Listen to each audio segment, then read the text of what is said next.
I'm Lauren Rauch, the president and founder of Rauch and Associates Recruiting, and I want to tell you two things that I know for sure when it comes to candidate acceptance and the psychology of what goes on in a candidate's mind when they are considering a job offer. Most of the time, they already have a job where they're employed. Therefore, they're not operating from a standpoint of desperation. They're trying to think of what is going to improve their family situation and what is going to be the best place to invest themselves for the next 5 to 7 years of their professional career.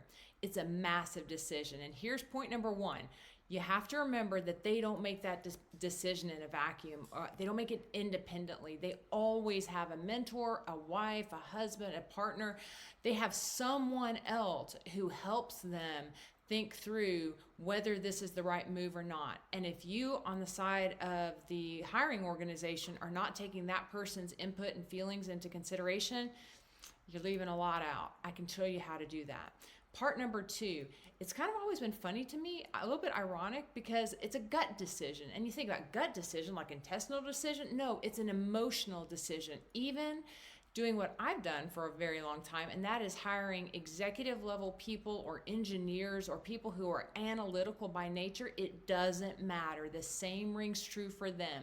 They make a decision on whether to go or no go, stay where they are, consider the other people that are recruiting them, or go on to board with your company based on how they feel.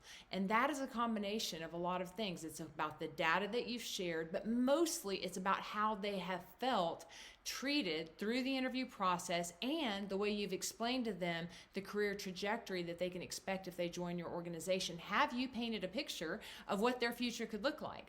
And here's the last tip. This is just kind of a bonus. I'm throwing this in there for you because I'm kind. Here's a tip. Top performers are not attracted by idyllic situations. Top performers would rather go someplace where they can use the skills they've built over a lifetime to make an impact. So you go through and tell them that everything is puppy dogs and rainbows and it's all great, and we just want you to come on and just, keep us from crashing. They're not going to come because there's not enough challenge there. You tell them about a big, gnarly problem and how you think their experience could help, and I'm telling you, you've got them hooked because they can't stop thinking about problems. It's why they educated themselves the way they did. Top performers like solving problems, but they want to have the autonomy and control to be able to solve problems. So if they feel like they're going to work in an organization where their hands will be tied, it's game over. You have not recruited that person. So hope these tips help. Follow my channel or follow me on LinkedIn.